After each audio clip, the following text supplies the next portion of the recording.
Nah, baiknya Allah kepada kita, diberikan kepada kita satu kesempatan, yang dalam kesempatan itu semua rahmat Allah diturunkan, yang bisa mengupgrade, menaikkan kembali, melipat gandakan semua pahala-pahala, rahmat-rahmat, semua hasanah-hasanah itu yang tadinya standarnya biasa hanya 10, hanya 700, dilipat gandakan melebihi bahkan batas usia dari amal soleh yang pernah kita kerjakan. Dan itu hanya terjadi pada 1 bulan dalam 12 bulan. Itulah Ramadan. Itulah Ramadan. Siang dan malamnya Anda bayangkan. Semua dilipat gandakan. Yang standarnya 10 dilipat gandakan tanpa batas. Paling minimal 10 lagi, paling minimal. Jadi kalau hari biasa 10 jadi 100. Ya, baca 1 huruf di Al-Qur'an, hari biasa sekarang nih. Ya, Nun 10. Itu pun kalau ikhlas. Ramadan Nun 100. Tuh. Kalikan sekian banyak yang dibaca siang dan malamnya. Tobat potensi diterima. Semua amal. Ampunan turun, rahmat turun, lipat ganda turun dan sebagainya. Jadi betapa bahagianya seseorang yang tadinya punya potensi amal hanya 5 tahun, ikhlasnya dipertanyakan, dapat semalam saja Ramadan. Perhatikan, semalam saja. Anda temukan dalam satu hadis di Al-Bukhari nomor hadis 37. Oke? Di hadis Muslim nomor hadis 759. Dari sahabat Abu Hurairah radhiyallahu taala anhu. Tersambung pada Nabi sallallahu alaihi wasallam. Besoknya belum puasa, Bu, belum puasa. Dapat malamnya aja kita, teman-teman, ikhwan, akhwat, dapat malamnya. Besoknya mau puasa, malamnya pas masuk Ramadan, kita sholat tuh. Ikutan tarawih.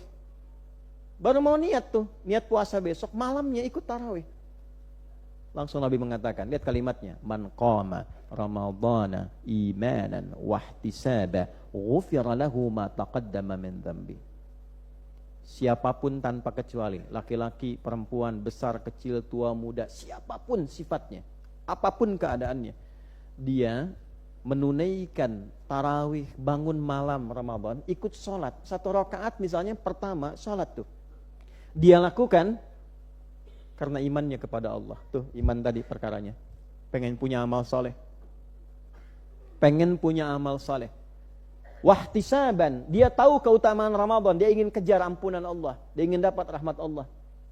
Yang pertama Allah berikan, baru dia mulai takbir, dia baca Fatihah misalnya, baru di tengah-tengah dia baca turun tuh. Ghufira lahu ma taqaddama min dhanbi. Semua dosa yang pernah dia kerjakan selama hidup gugur. Dari ujung kepala sampai ujung kaki gugur. Tiba-tiba ruku, pas sujud baru rakaat pertama meninggal misalnya. Meninggal dalam keadaan semua dosanya diampuni oleh Allah. Gak ada yang lain kecuali ini. Makanya aneh kalau ada orang tidak menyiapkan Ramadan itu aneh. Tidak senang Ramadan itu aneh. Karena Ramadan satu-satunya algoritma waktu yang mengembalikan kita kepada fitrah kemuliaan kita di sini. Nah, disinilah kita dimelatih kembali untuk mengenal amal soleh kita untuk ibadah. Karena itu Allah turunkan rahmatnya khusus Ramadan, semua sadar lagi ibadah. Tiba-tiba yang tadinya jarang sholat sunnah, bisa senang sholat sunnah. Yang tadinya jarang ngasih sedekah, sekarang dicari-cari, nyari, ngumpul-ngumpulin tiap hari. Itu bisa keluar dengan sendirinya. Ya, bahkan maksiat tuh bisa libur. Dengan sendirinya tuh. Yang senang marah jadi diem, tenang. Buka jam 6, 6:04 tuh ada orang provokasi, jalan sama istri, provokasi, nggak marah, diam aja. Istri tanya, "Bang, tumben nggak marah?" "Tar habis maghrib." Lupa. Perbuatan manfaat semua, kebahagiaan datang semua. Bahkan yang belum Islam pun senang datang Ramadan, itu senang gitu, semua gembira. Itu cuman bulan ini, Bu. Nggak ada yang lain, Pak. Yang jualan juga senang, banyak laku. Itu cuman di sini, nggak ada yang lain. Makanya kita lapang, senang, nyaman, gitu kan? Ya. Nah, sesuatu yang lapang, senang, orang Arab mengatakannya marhaban. Sesuatu yang baik, yang senang kita menerimanya, senang menjalaninya, orang Arab mengatakan apa? Marhaban. Nurahib bika fi hadzal baitil karim. Marhaban. Ya, kami senang Anda ada di sini, nyaman, tenang. Nah, sekarang apakah semua yang akan berhadapan dengan Ramadan merasakan kesenangan itu? Saya tanya ya, jujur aja nih. Apakah setiap muslim akan senang dengan tibanya Ramadan? Yakin? Ramadan tiba gitu kan. Senang. Coba dari sekian yang senang itu bagaimana mengekspresikan kesenangan? Karena cara menyambut Ramadan itu bukan bikin konten. Bukan menyiapkan program yang bernilai dunia. Karena Ramadan itu proyek akhirat, bukan proyek dunia. Dunia akan ikut dengan sendirinya. Dunia itu akan datang dengan sendirinya. Tapi Ramadan proyek akhirat. Di antara sekian yang senang, bahkan ada yang ketika mau masuk Ramadan, itu sudah menghitung kapan Idul Fitri tiba. Berapa Ramadan? Berapa lama nih? Kapan Lebaran? Tiket dunia udah habis duluan tuh dibandingkan tiket akhirat tuh. Coba kesenangannya masih ada lapis-lapis dunia di dalamnya. Tuh. Baru udah mau puasa malam, baru mau niat dan nanya kapan buka. Jadwal disusun. Jadwalnya kan cuma 2, sahur dan buka. S, B. Sahur dan buka. Nah, kalau kita ingin menguatkan diri, melatih diri supaya senang yang benar, supaya menyambut Ramadan dengan benar, melapangkan hati sehingga menu apapun yang dikasih selama Ramadan senang kita semua. Maka berikan asal katanya dari kata marhaban itu, temukan dasar katanya, ada 3 huruf, ra, kemudian ha, kemudian ba, lalu pelan-pelan tambahkan tasydid pada yang tengahnya, rahhaba yurahhibu. Kalau kita ingin berusaha menguatkan, melatih diri supaya hatinya lapang, pikirannya lapang, fisiknya lapang, menerima apapun yang hadir di Ramadan, dan nyaman dengan itu, maka rubah ke dalam bentuk masdarnya. Sehingga menjadi sifat, karakter. Tambahkan ta sebelum ini. Rahhaba yurahhibu tarhiban. Ada ta, ra, ha, ya, dan ba. Tarhib. Upaya untuk melapangkan hati kita, membuat nyaman, membuat lapang, luas, pikiran, fisik, dan hati, sehingga apapun yang Allah berikan dari semua menu Ramadan, yang Nabi motivasikan, kita mudah melakukannya. Maka muncul kata tarhib. Karena persiapannya ke Ramadan, maka dimasukkan tarhib Ramadan. Jadi tarhib Ramadan bukan sekedar menyambut Ramadan, tapi upaya melapangkan hati kita, pikiran kita, fisik kita, sehingga siap menerima seluruh apapun yang ditampilkan dalam Ramadan. Nah, semua apa yang ditampilkan di Ramadan itu mengembalikan kita pada 2 fungsi ini. Masih ingat gak teman-teman? Kapan perbuatan itu menjadi soleh? Ketika ada ini kan saya tulis tuh. Iman menjadikan amal menjadi apa? Saleh. Sehingga punya sifat apa? Hasanah. Inilah ibadah. Nah, masih ingat nggak iman adanya di mana? Di nafas ya. Dalam kolbu. Dalam kolbu ada nafas. Nah, iman itu kan harus aktif jadi cahaya kan? Cara mengaktifkan iman itu cuma 1 perangkatnya. Nah, sekarang kita masuk ke intinya nih. Pelan-pelan ya. Tadi itu baru muqaddimah loh. Kita belum mulai loh. Tenang. Saya lapang hari ini. Ya, saya baru landing. Saya sepekan kemarin ada di luar, bukan jalan-jalan. Ya, kami merintis peluang supaya ada siswa kita nanti bisa keluar sekolah jadi ulama. Saya sekarang sedang program menyiapkan calon-calon ulama masa depan. Nah, kita bawa 2 profesor, ada beberapa yang lain. Nanti kerjasamakan, kemudian kirim. Lalu diberikan penguat kepada teman-teman mahasiswa yang di luar itu supaya menyusun program yang jelas. Belajar yang jelas, yang bersanad, Qur'annya yang jelas. Alhamdulillah, ya teman-teman di sana tuh sudah ada yang 3 riwayat, 6 riwayat, Qur'annya dan sebagainya. Insya Allah 2-3 tahun kita akan mendapatkan kualitas-kualitas lebih baik. Yang dari dasar Qur'annya sudah cukup, misalnya insya Allah 7 riwayat. Ya, ada yang 1 riwayat, 3 riwayat, ilmu-ilmunya cukup bagus. Nah, saya mau memastikan itu kemarin. Ya, jadi kemarin baru sampai kemarin sore atau malam, cuma di jalan dikabari pas malam-malam Sabtu, ya saya masih di Istanbul, mau terbang dari Tripoli ke Istanbul ke Doha. Itu ada yang tanya beberapa teman-teman, ya Ustadz besok di Istiqlal katanya, posternya nyebar gitu. Nah, maka saya sampaikan, saya bilang saya sedang di luar gitu. Itu maksudnya, tidak ada yang lain ya. Nah, semuanya mudah-mudahan baik untuk semua program. Maksud saya, hari ini saya datang, baru tiba kemudian datang, kita punya semangat yang sama untuk kembali jadi hamba Allah yang benar. Oke? Nah, untuk itu kita persiapkan minimal ini, aktifkan iman. Iman yang ada dalam nafas itu hanya satu perangkatnya untuk mengaktifkan itu. Perangkat itu yang disebut dengan takwa namanya. Perangkat yang mengaktifkan iman disebut apa namanya? Takwa. Tuh. Jadi kalau ibu ingin mengaktifkan iman, nggak ada yang lain. Ya, perangkatnya harus takwa. Takwanya mesti dihidupkan. Semakin takwanya hidup, baru cahaya iman muncul. Jelas?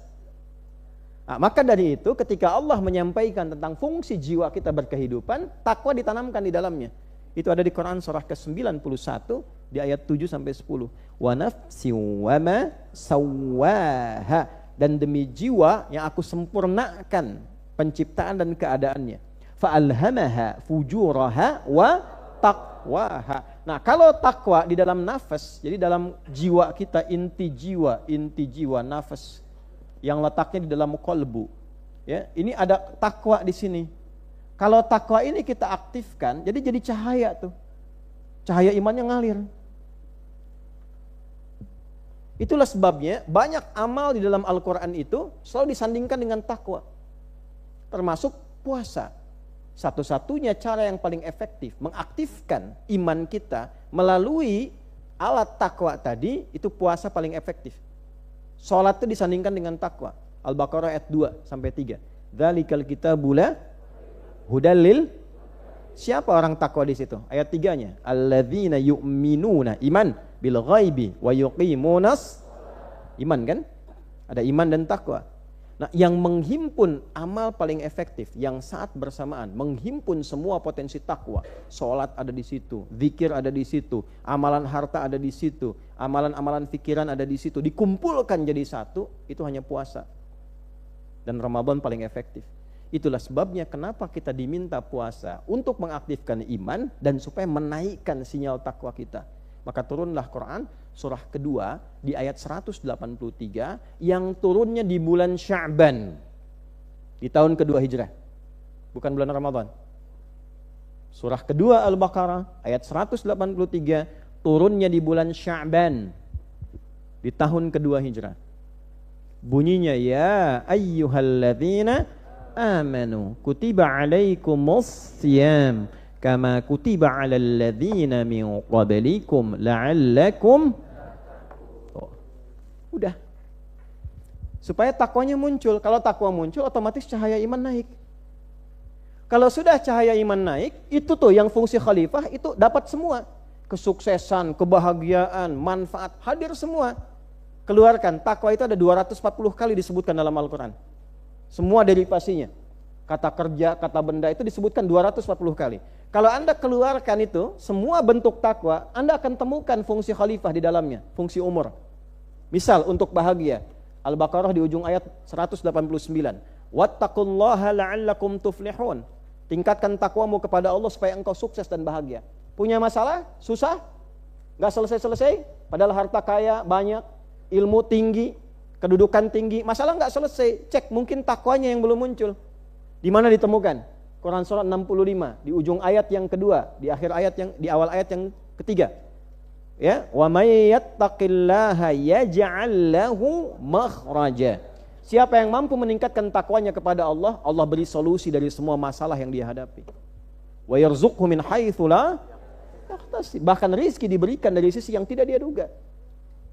Yang belajar pengen tambahan ilmu, dulu orang itu pintarnya nggak tanggung. Paling minimal 5 bidang disiplin ilmu. Sekarang paling banyak 3 disiplin ilmu. Dulu 5 paling minimal. Nggak tanggung. Kalau sudah jadi ahli hadis, ahli tafsir, ahli Quran, itu ada yang ahli matematika juga, ada yang kedokteran, ada yang fisika, ada yang kimia, macam-macam.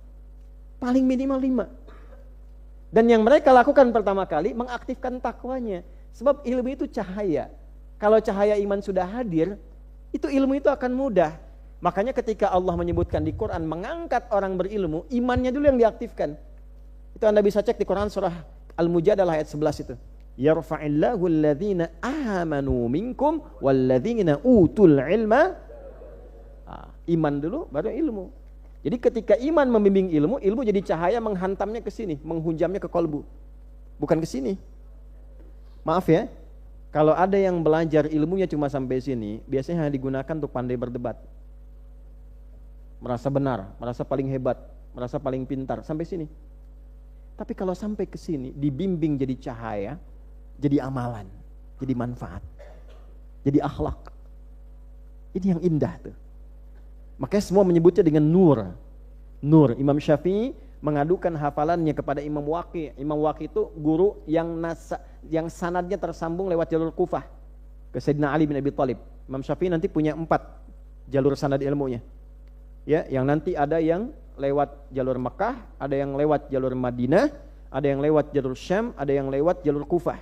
Dan semuanya tersambung ya secara utuh itu sampai ke Rasulullah sallallahu alaihi wasallam. Syakautu waqi'an an su'i hifdhi fanasahani an atrukal ma'asi faqala al-ilmu nurun wa nurullahi la yunzalu ilal 'asi. Aku mengadu kepada guru ke Imam Waqi tentang kurang baiknya hafalanku. Mungkin titik jadi koma, koma jadi titik gitu kan. Maka guruku menasihati aku, ilmu itu cahaya nak. Cahaya Allah gak akan diturunkan pada pelaku maksiat. Maksiat lawannya taat. Taat itu intinya ada pada amal soleh. Amal soleh intinya ada pada iman. Oleh karena itu semua ulama dahulu, semua orang kaya dulu, semua orang pintar dulu, semua orang punya kedudukan dulu, mereka mengaktifkan takwanya sebelum semua harapan dan cita-citanya. Jadilah orang-orang yang punya legasi dikenang sampai dengan hari ini dan seterusnya. Nah, tugas kita mengaktifkan itu. Ramadan potensi yang paling baik. Ilmu, Quran surah kedua di ujung ayat 282. Wattaqullah wa yu'allimukumullah. Masalah tadi sudah saya sebutkan, kebahagiaan sudah saya terangkan. Sekarang pertanyaannya, apakah semua yang masuk Ramadan mendapatkan apa yang dijanjikan? Nah, kalau tidak mendapatkan, apa yang salah di dalamnya? Ramadan yang salah atau manusia yang keliru? Disinilah kita butuh tarhib. Mengapa diturunkan ayat puasa ini untuk Ramadan di bulan Sya'ban, supaya ada persiapan menyiapkan diri sebelum memasuki Ramadan. Saking pentingnya Ramadan bisa merubah dan mentransformasikan seseorang jadi pribadi yang lebih baik. Nah, materi tarhib ini akan dihimpun kurang lebih dalam 20 menit ke depan. Secara singkatnya, Bapak Ibu sekalian, kita mulai dengan kata siyam dulu. Apa itu siyam? Puasa. Apa itu puasa? Siyam. Yuk kita mulai. Jadi ini mukaddimah kurang lebih 1 jam ya, 10 menit, tidak apa-apa. Saya lebih senang demikian supaya kita paham. Paham itu penting, membangun kesadaran. As-siyam.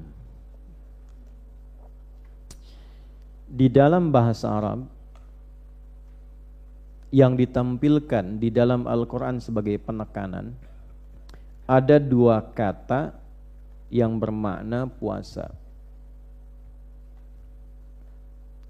Pertama, saum. Apa yang pertama? Saum. Disebutkan hanya 1 kali di dalam Al-Quran. Surah 19 Maryam ayat 26. Inni nadhartu lirrahmani sauma falam ukallimal yawma insiya. Sudah? Yang kedua ada siyam. Yang pertama saum, yang kedua siyam. Disebutkan sebanyak 9 kali di dalam Al-Quran. Saya tidak terbiasa meminta bantuan, tapi kalau ada yang ingin beramal saleh, boleh minta dihapus bagian supaya nanti saya tulis lagi bisa langsung. Jazakallah khair. Terima kasih, enggak terlalu banyak ya. Kalau banyak nanti habis. Jazakallah khair. Ulangi. 1 shaum, yang kedua siam. Ingat ya, sebagian tidak semua.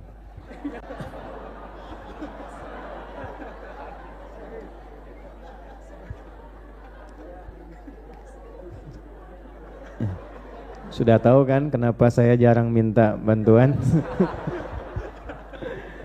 Jazakallah khair.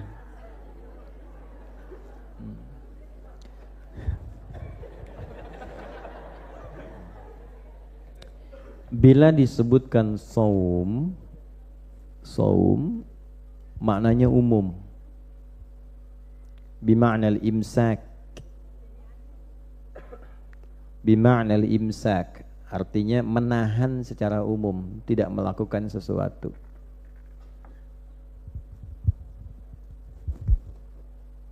Kenapa tidurnya tidak antum hapus?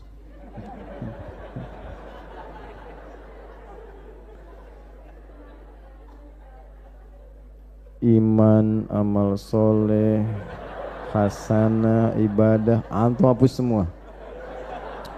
Tidur antum pertahankan. Alhamdulillah. Saum. Boleh pakai alif lam as-saum. As-saumu ya, huwa al-imsak. Al-imsak.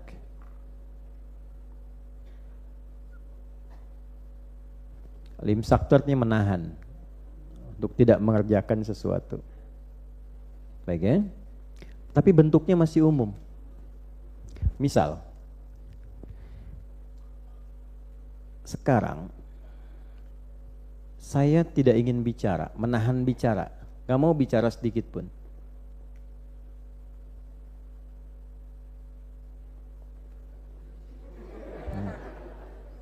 Nah, itu secara bahasa namanya saum. Jelas? Apa namanya? Saum. Ini imsak, menahan apa saja. Saya mau makan tapi enggak minum. Ya kan?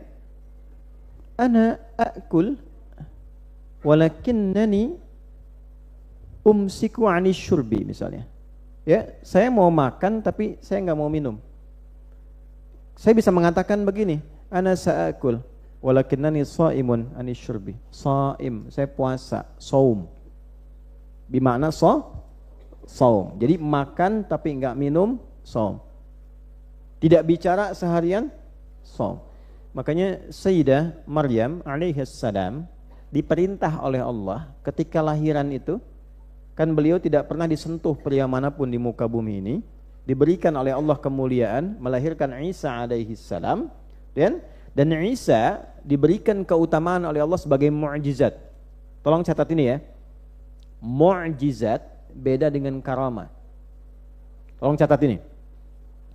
Mu'jizat itu keistimewaan yang hanya diberikan pada seorang rasul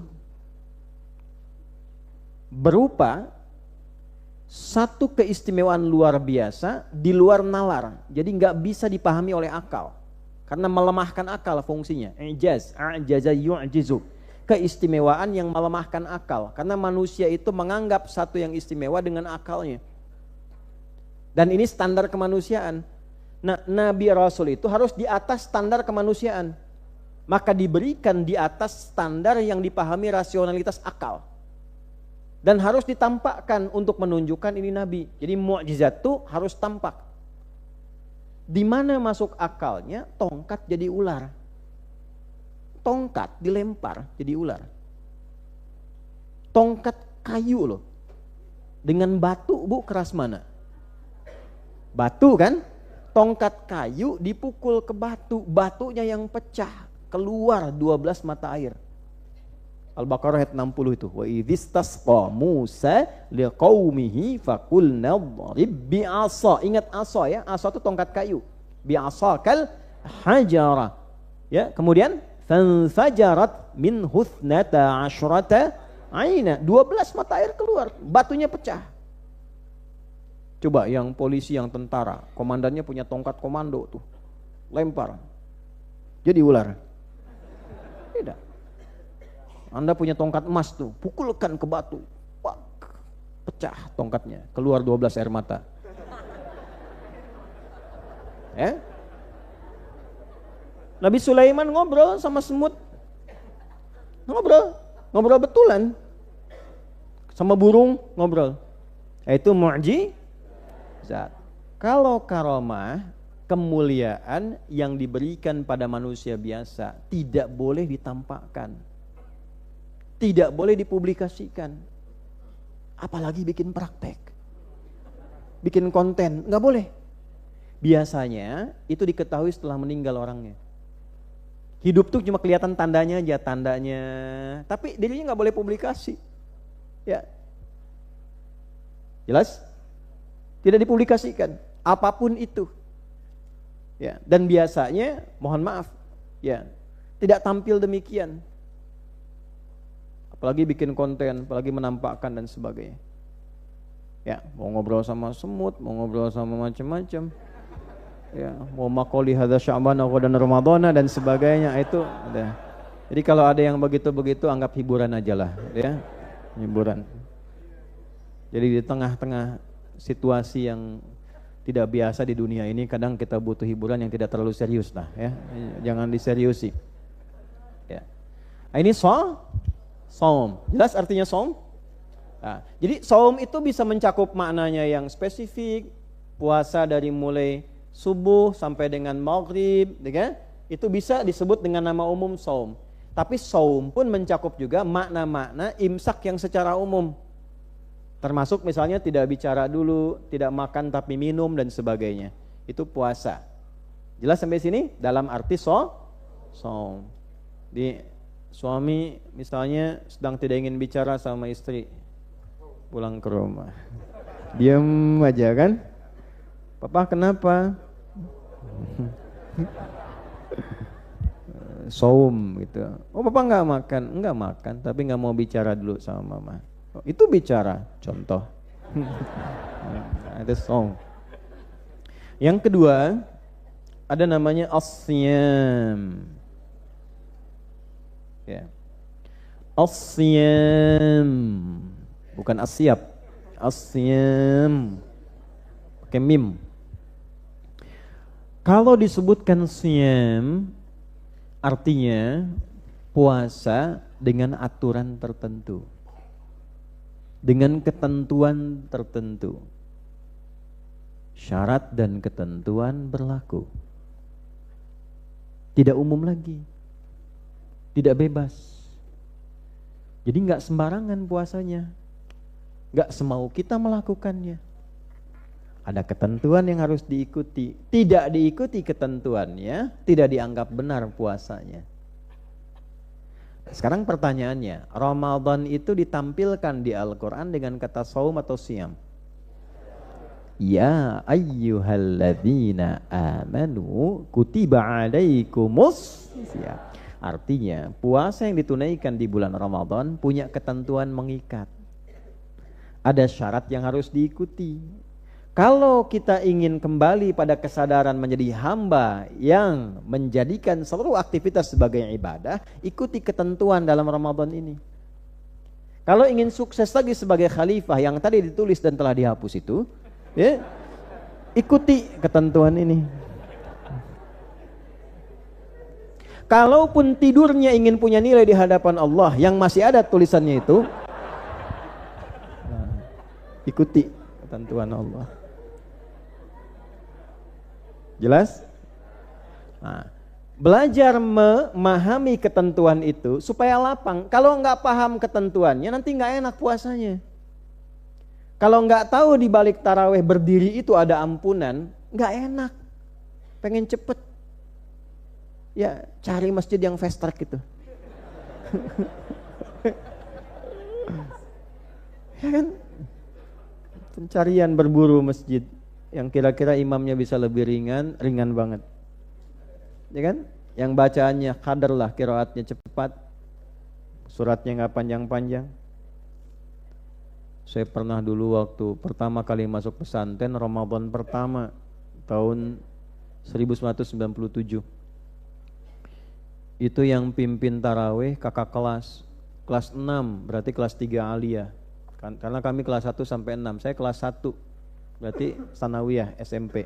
Itu imam kelas 6 Bu, yang mau diuji hafalan itu di akhir ujungnya. Malam pertama sudah panjangnya itu, panjang madnya itu yang 6 harokat. Fatihahnya 6 harokat. Bismillahirrahmanirrahim. Setelah waladdallin. Apa sih kan? Tahu nggak? Yasin. Waduh, saya bilang celaka juga saya nih. Dulu kan waktu belum tahu. Tapi kan Ramadan penuh rahmat. Allahu Akbar. Nah, yang begitu juga kadang-kadang walaupun mungkin sah, tapi kalau belum tahu ini nggak enak kita, kalau ternyata setelah kita belajar di situ ada kenikmatan, ada ampunan. Coba kalau Bapak Ibu dipanggil misalnya ya, kita nih punya banyak salah. Itu sama pimpinan, walaisa kamitslihi syai', itu nggak ada yang setara dengan Allah, nggak ada apapun. Punya banyak salah pada orang tua. Tiba-tiba ibu manggil dengan lembut, nak sini. Kamu gak usah pikirkan, kamu anak mama. Mama yang ngandung kamu, mama yang belai-belai, mama yang lahirkan. Mama yang ajarin kamu jalan sama papa gitu kan. Gak ada manusia yang sempurna. Udah, seberat apapun kamu pernah punya salah, mama maafkan. Udah sini, ini peluk sini, peluk mama. Mama maafin ya. Sekarang ada masalah apa? Ini mama punya sedikit, ini ada gelang mama lepas ya, kamu ambil buat kamu. Allah tidak ada yang sesuai dengan permisalannya. Kita datang malam pertama di malam Ramadan, hambaku, engkau menyimpulkan apa sih sebanyak apa dosamu? Hari ini aku ampuni semua dosamu. Kau punya masalah apa? Sujud. Makanya ketika kita mendapat itu, sholat itu senang gitu, tarawih itu senang. Makanya disebutnya tarawih dari tarwihah, santai. Santai itu bukan karena apa? Karena senang. 2 rakaat salam, duduk dulu, senang lagi. Terus kita ucapkan kata-kata yang indah. Allahumma innaka afuwun tuhibbul afwa. Ya Allah, engkau malam ini yang paling cinta ya Allah kepada hamba, yang paling punya sifat pemaaf. Hamba menyadari banyak salahnya. Maafkan hamba ya Allah dengan segala kemuliaan yang melekat kepadamu. Bangun lagi. Sampai jiwanya merasa tenang. Upaya untuk menenangkan jiwa disebut tarwihah. Jamaknya disebut tarawih. Di suksesnya orang tarawih itu ketika dia telah menunaikan sholat, jiwanya merasa tenang.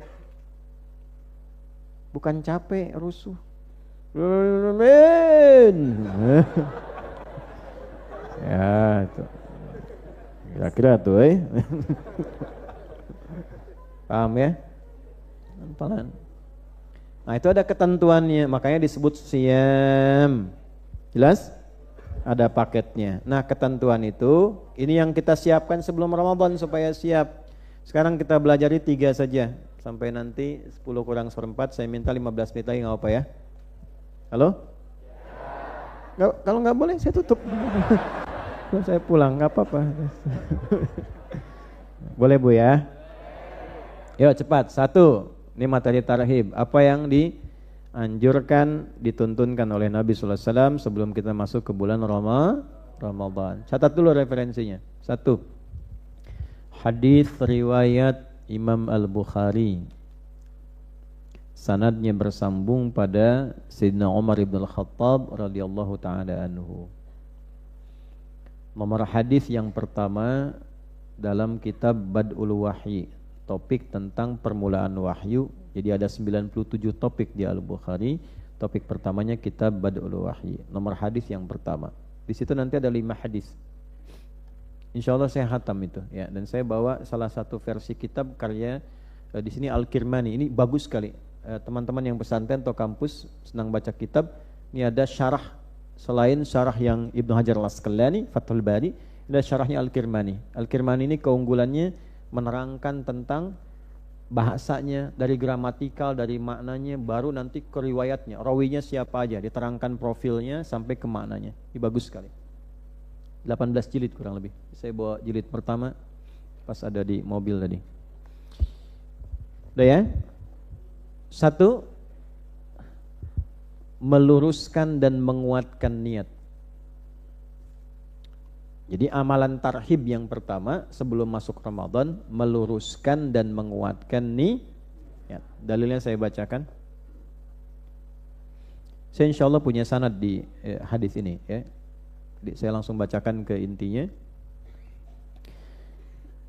Qala haddatsana qala an Amiril Mu'minin Umar bin Khattab radhiyallahu taala anhu qala qala an-nabiy sallallahu alaihi wasallam innamal a'malu binniyat wa innama likulli imri'in ma nawa faman kanat hijratuhu ila Allah wa rasulih fahijratuhu ila Allah wa rasulih wa man kanat hijratuhu lidunya yusibuha aw imra'atin yankihuha, di riwayat lain yatazawwajuha fahijratuhu ila ma hajara ilaih.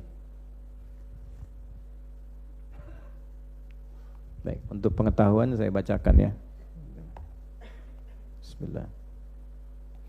Nanti kalau Anda dapat ini, jilid pertama itu bagus. Jadi ditampilkan memahami ilmu hadis secara singkat. Terus profil-profil tokoh hadis siapa saja. Jadi memahami hadis itu nggak bisa baca terjemahan langsung maknanya begitu, tidak. Ada istilah-istilah, ada makna-makna, ada pendalaman.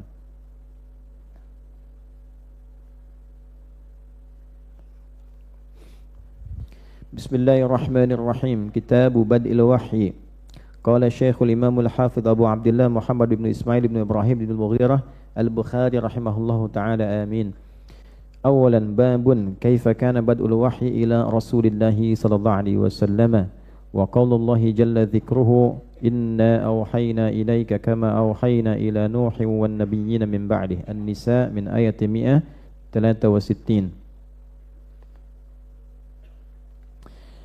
Qala al-Imam al-Bukhari rahimahullahu ta'ala حدثنا الحميدي عبد الله بن الزبير قال حدثنا سفيان قال حدثنا يحيى بن سعيد الأنصاري قال أخبرني محمد بن إبراهيم التيمي أنه سمع القمة بن وقاص الليثي يقول سمعت عمر بن الخطاب رضي الله تعالى عنه على المنبر قال سمعت رسول الله صلى الله عليه وسلم يقول إنما الأعمال بالنيات وإنما لكل امرئ ما نوى فمن كانت هجرته إلى دنيا يصيبها أو إلى امرأة ينكحها فهجرته إلى ما هاجر إليه. Nanti dilengkapi di dalam Sahih Muslim Kitab Al-Imarah bab qauli innamal a'malu binniyat, nomor hadisnya 1907 seperti yang saya sampaikan. Dengan cepat Nabi mengatakan, perhatikan ini ya, ini jadi standar semua amalan. Apalagi puasa Ramadan. Innamal a'malu binniyat. Sungguh seluruh aktivitas itu, amal jamaknya amal. Saya detilkan sedikit. Amal itu perbuatan yang dipertanggungjawabkan untuk dinilai. Amal. Beda dengan fa'al. Amila ya'malu amal. Ada fa'ala. Amal itu perbuatan, setiap aktivitas yang hasilnya dinilai, dievaluasi. Anda bekerja, ada supervisor mengawasi, mengamati, nanti pimpinan di atas menilai. Itu pekerjaannya disebut amal. Ingat ini ya, semua perbuatan kita selaku manusia itu perbuatannya disebut amal. Untuk menunjukkan bahwa semua perbuatan manusia itu satu saat dipertanggungjawabkan, dinilai oleh Allah dan dievaluasi. May ya'mal mithqala dzarratin khairan yarah wa may ya'mal mithqala dzarratin syarran yarah. Allah perbuatannya disebut fa'al. Wallahu yaf'alu ma yurid. Bukan ya'malu, karena tidak ada yang mengevaluasi Allah. Jelas? Kalau kata fa'al ditunjukkan untuk manusia itu sindiran pada perbuatan buruk yang tidak seharusnya dikerjakan sehingga merasa seakan seperti Tuhan yang merasa tidak dihisab. Paham? Oke. Nah, bentuk jamak dari kata amal itu a'mal. Semua perbuatan kita, aktivitas kita, mau jadi saleh, mau tidak saleh, itu hanya bergantung. Innama adatul hasri, huruf pembatas yang membatasi sebuah hukum. Seluruh aktivitas kita itu bernilai di hadapan Allah itu hanya berdasarkan pada niatnya. Untuk itulah semua amalan kita itu ada niatnya. Apalagi ibadah yang sifatnya ritual. Sholat ada niatnya? Ada. Niat itu membedakan ibadah dengan rutinitas. Dan membedakan amal satu dengan yang lainnya. Zuhur rakaatnya berapa, Bu? 4. Asar berapa? Bagaimana membedakan zuhur dengan asar? Niat. Jelas? Bagaimana membedakan 2 rakaat sunnah sebelum subuh dengan 2 rakaat subuhnya? Niat. Paham? Oke. Ini minum nih, minuman. Bagaimana membedakan rutinitas minum menghilangkan haus dengan minum yang jadi ibadah? Niatnya. Bagaimana membedakan Anda ke sini benar-benar jadi ibadah untuk belajar atau ada motif lain? Niat. Ramadan juga begitu. Ada yang puasanya, tarawihnya ingin dilihat Allah, ada yang ingin dilihat manusia. Ada yang ke masjidnya pengen dapat imam yang cepat, ada yang menikmati tarawih. Itu bergantung pada niatnya. Kalau niatnya benar, benar semua amalnya. Kalau niatnya setengah benar amalnya. Kalau niatnya tidak benar, rusak amalnya. Sayang-sayang kita disampaikan ke Ramadan, saat orang lain tidak mendapatinya, kita sampai, tapi niatnya bermasalah, maka bermasalah amalnya. Jelas? Dan kadang indahnya itu di dalam Islam, Allah itu kadang mengantarkan seseorang mendapatkan niat baik, itu dengan cara apapun. Ada yang tadinya pengen lihat aja, pura-pura aja, tiba-tiba dapat hidayah jadi baik. Ya. Yuk, kembalikan. Faman kanat hijratuhu ilallahi wa rasulih. Siapapun yang hijrahnya, hijrah itu dalam arti berubah menjadi lebih baik karena Allah. Ingat, hijrah itu bukan pindah tempat. Hijrah itu bukan masuk pada satu golongan, kelompok hijrah, tidak. Hijrah itu merubah keadaan kita lebih baik dengan Allah dan Rasulnya. Lebih kenal Allah, lebih senang ibadah, itu hijrah namanya. Kalau di tempat Anda, di pekerjaan Anda, tidak membuat Anda lebih mengenal Allah dengan baik, silahkan cari tempat lain. Itu. Tapi kalau sudah bagus amalnya, sudah baik, maka Nabi mengatakan, la hijrata ba'dal fathi, gak ada hijrah lagi setelah terbuka kebaikan-kebaikan. Tuh, ibu kalau punya suami di tempat kerja, gajinya 5 juta sebulan, tapi bisa sholat enak, baca Quran enak, bisa ngasih kabar ke ibu, atau tempat lain gajinya 100 juta, sholatnya gak enak, gak kenal Allah, ibu pilih mana? Gak ada pilihan ketiga, awas loh.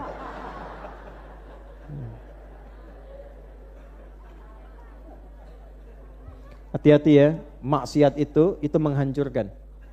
Jadi kalau ada pilihan walaupun gaji besar, fasilitas bagus, tapi maksiatnya banyak, jangan. Itu menghancurkan, karena ngobatinnya nanti lebih daripada apa yang antum dapatkan. Untuk apa antum banyak harta didapatkan hanya untuk ngobati sakit, pikiran gak enak, keluarga kacau. Jelas? Baik, lanjutkan. Nah, motif orang beribadah nanti kelihatannya ibadah, tapi nanti ada 3. 1, motif dunia secara umum. Dunia secara umum. DKM itu kalau malam-malam Ramadan orang datang banyak, seneng gak? DKM nih. Senengnya karena orang sholat atau potensi kotak infak terisi? Ya. Oke, kalau mau jualan dapat bagian jualannya. Kalau mau dunia dapat bagian dunianya. Termasuk motif yang samar-samar. Yang belum nikah, lihat-lihat kira-kira ada potensi dapat jodoh enggak dalam sholat malam, itu kan? Ya, ayah-ayah calon mertua natap-natap siapa yang rajin-rajin buat anaknya, gitu kan? Ya, boleh saja, tapi didapatkan apa yang ia niatkannya. Maka dari sekarang niatkan supaya kuat Ramadannya untuk ibadah. Caranya bagaimana? Cara menguatkan niat, keluarkan keutamaan-keutamaan Ramadan tadi. Ampunan, pahala berlipat ganda, doa-doa mustajab. Doa-doa mustajab, doa saat Ramadan itu mustajab. Saya sarankan ya, kalau sedang ibadah Ramadan, tutup dengan doa. Selesai baca Quran, doa. Selesai sholat walaupun 2 rakaat, doa. Ya, buka puasa itu paling efektif, itu langsung hadisnya jelas sekali. Orang yang puasanya benar, dia berdoa saat buka, itu potensi dikabulkannya tinggi sekali. Di akhirat diberikan kebahagiaan dari puasanya, di dunia bahagianya saat tahu dia berbuka dan dia berdoa. Itu dikabulkan. Ya, makanya setan provokasi betul itu saat buka itu, supaya fokus kita ke makanan dulu. Wah, semuanya. Tahu-tahu baru minum teh manis udah kenyang. Ya, jangan lupa ya. Jadi satu, luruskan dan kuatkan nih ya, dengan cara mengeluarkan keutamaan-keutamaan bulan Ramadan. Gak apa-apa, nanti kalau kurang tulisan ada buku yang pernah saya tulis judulnya Makna Ayat Puasa. Jadi saya turunkan di situ ya, termasuk keterangan-keterangan dari ayat-ayat Al-Quran dari mulai huruf-hurufnya di paket puasa. 2, cepat. Nanti bagian 3 yang paling pokok, waktu saya tinggal 10 menit. 2, memperbanyak doa agar disampaikan ke bulan Ramadan dalam keadaan sehat, memperbanyak doa agar disampaikan ke bulan Ramadan dalam keadaan sehat, kuat iman dan Islam. Dalam keadaan sehat, kuat iman dan Islam. Dah, perhatikan doanya. Saya bacakan, nanti Anda boleh ikuti. Kalau terlewat, nanti videonya putar lagi. Baik ya. Ada doa yang singkat sebelum hilal terlihat, sebelum ditetapkan besoknya misalnya Ramadan, seperti masih sekarang nih. Seperti sekarang. Kita di bulan apa sekarang? Sya'ban ya. Nah, diberikan kebaikan tadi, kesehatan, kekuatan, iman, Islam, itu dipersingkat dengan barakah. Baik ya? Mintanya barik, dari baraka yubariku, untuk talabnya meminta kepada Allah barik. Allahumma barik lana fi Sya'ban. Rajab kan sudah lewat. Ulangi ya. Allahumma barik lana fi Sya'ban wa ballighna Ramadan. Jelas? Wa ballighna apa? Ramadan. Itu doa yang tersambung pada riwayat-riwayat ulama ke kalangan ke salaf as-salih, terhubung. Ada yang menyebutkan sana dalam satu hadis, ada yang menilai hadisnya itu lemah, tapi matannya kuat. Matan itu maksudnya isi doanya.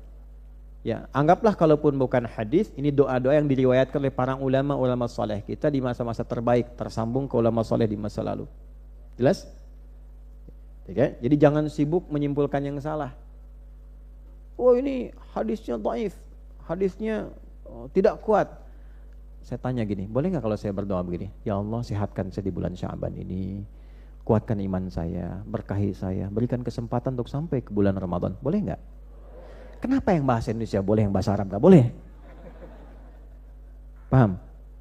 Nah, jadi yang sibuk terjebak pada sesuatu yang membuat kita tidak fokus beramal.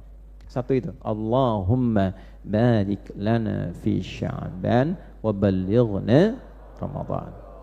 Perhatikan maknanya. Ya Allah, anugerahkan keberkahan pada kami di bulan Sya'ban ini. Tambahan kebaikan, kesehatan, kekuatan iman, dan dengan kebaikan itulah sampaikan kami ke bulan Ramadan. Begitu cara memahaminya. Jadi bukan sekedar berikan berkah di bulan Sya'ban, sampaikan ke Ramadan, tidak begitu. Berkahi kami di bulan Sya'ban. Berkah itu kumpulan makna tadi, dengan kesehatan, dengan kekuatan Islam, dengan kekuatan iman, Dan dengan keberkahan itulah sampaikan kami ke Ramadan. Karena ada orang yang sampai ke Ramadan tidak membawa keberkahan amal sebelumnya, sehingga nggak siap saat masuk ke Ramadan. Jelas? Nah itu ya. Baik, teruskan dulu. Pelan-pelan. Begitu saat hilalnya terlihat, pas ditetapkan besoknya Ramadan, kan? Begitu terjadi pergantian itu, ya hilal, kan nanti biasanya suka ada pengamatan kan untuk menetapkan Ramadan itu kan. Nah saat terjadi proses pengamatan itu di hari itu, maka doa berikutnya yang kedua. Ini saya bacakan. Allahumma ahillahu alaina bil yumni wal iman wassalamati wal islam rabbi wa rabbuka Allah. Nah, itu bersanad dan langsung diajarkan Nabi SAW. Saya bacakan terjemahannya. Allahumma ya Allah, dengan segala ketundukan dan kerendahan hamba, ahillahu alaina, mohon hadirkan awal Ramadan ini kepada kami semua. Bil yumni, dengan perasaan nyaman dan senang. Karena ada orang yang begitu tahu besoknya puasa, kok hatinya malah nggak senang. Besok puasa? Ya kok cepet amat ya. Yang begitu? Puasa lagi. Berarti hatinya kurang tenang. Kita minta dikasih tenang, ketenangan yang membuat kita nyaman.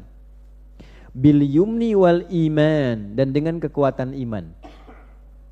Kalau imannya kuat, amal solehnya kuat. Jelas? Wassalamati, dan keselamatan, fisiknya sehat. Ada yang imannya kuat tapi nggak sehat, sehingga harus terapi dulu, puasanya qadha. Ya, imannya kuat, fisiknya sehat. Wal Islam, kemampuan berislam. Kemampuan berislam itu menunaikan amalan-amalan yang pokok khususnya dalam syariat. Masuk Ramadan syahadatnya kuat. Rukun Islam kan 5 kan? Kemampuan berislam itu kemampuan menunaikan yang 5 dengan baik. Asyhadu an la ilaha wa asyhadu anna Muhammadar Rasulullah. Syahadatnya kuat. Jadi enggak terganggu kalau syahadatnya kuat, nanti syariatnya ikut syahadat. Nah, siapa yang salatnya asyhadu alla ilaha illallah, merasa disaksikan Allah? Ini masalah. Pondasi utama kita itu syahadat, tauhid. Salatnya bertauhid, zakatnya bertauhid, puasanya bertauhid. Itu yang dimaksud karena Allah itu lillah. Jadi kalau rukun yang pertama ini benar, yang lain-lainnya kuat. Kalau pondasi bangunan kita itu kuat, tiangnya kuat, semua kuat. Jadi syahadat itu jangan dipahami di lisan saja, tidak. Turunan ke bawahnya, rukun Islam yang keduanya salat. Salatnya pakai syahadat, merasa diperhatikan Allah, merasa dilihat Allah, sehingga muncul sifat ihsan. Anta'budallaha ka'annaka tara, fa illam takun tarahu fa innahu yarak. Itu kan satu rangkaian tuh. Ya, di hadis Muslim nomor hadis yang ke-8 tuh. Jelas? Nah, kemampuan berislam artinya apa?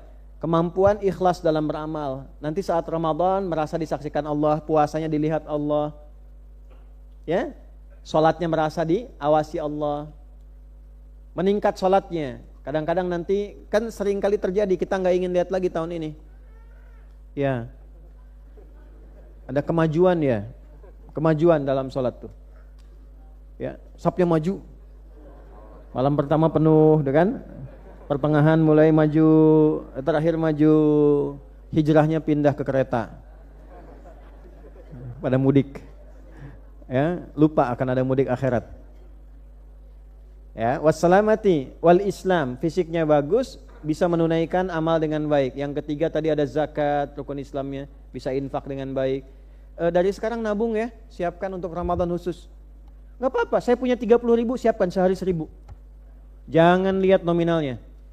Pakai syahadat, pakai tauhid amalnya. Ini yang terbaik, yang paling halal, saya punya 30.000, saya bagi sehari 1.000 sampai Ramadan selesai.